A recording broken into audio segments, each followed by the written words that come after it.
এই মুহূর্তে সচিবালয়ে আছেন সহকর্মী প্রসূন আশিস। সবশেষ খবর জানতে সরাসরি যাচ্ছি তার কাছে।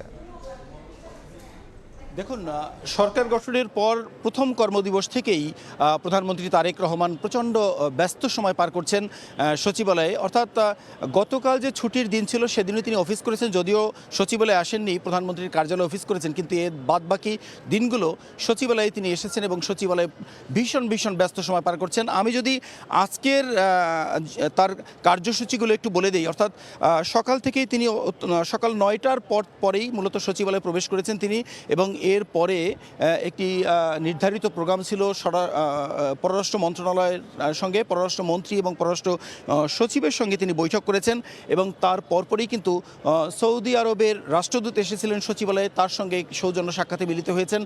এরপরেই সংশ্লিষ্ট কর্মকর্তাদের সঙ্গে হজরত শাহজালাল আন্তর্জাতিক বিমানবন্দরের যে তৃতীয় টার্মিনালটি প্রস্তুত হয়ে রয়েছে সেটি মূলত উদ্বোধন এবং সেটির সার্বিক কার্যক্রম নিয়ে আরেকটি বৈঠক হয়েছে। এর পরপরই এখন যে বৈঠকটি চলছে সেই বৈঠকটি মূলত একেবারেই সিনিয়র মন্ত্রীদের সঙ্গে একটি বৈঠক চলছে, অর্থাৎ এলজিআরডি মন্ত্রী, আইনমন্ত্রী, স্বরাষ্ট্রমন্ত্রী সহ বেশ কয়েকজন মন্ত্রী এবং কয়েকজন উপদেষ্টাও রয়েছেন তার সঙ্গে এই বৈঠকে, আমরা যেটা জানতে পেরেছি। সেই বৈঠকটি এখন চলছে। আমরা আশা করছি এই বৈঠকের পরে সিনিয়র মন্ত্রীরা যখন বেরিয়ে আসবেন, কী নিয়ে আলোচনা হলো এবং কোন বিষয়ে এত সিনিয়র পর্যায়ের মন্ত্রীদের সঙ্গে বৈঠকটি হলো সেটি হয়তো কিছুটা আমরা জানতে পারবো।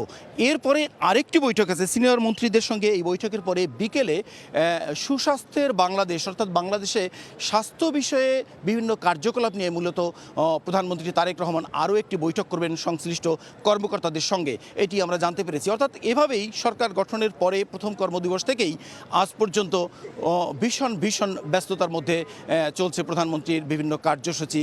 এই ছিল সচিবালয় থেকে সবশেষ তথ্য। প্রধানমন্ত্রীর বৈঠকের পরে আমরা যে তথ্যগুলো পাবো সেগুলো আবার জানিয়ে দিতে পারবো। সরাসরি যুক্ত ছিলাম সচিবালয়ে।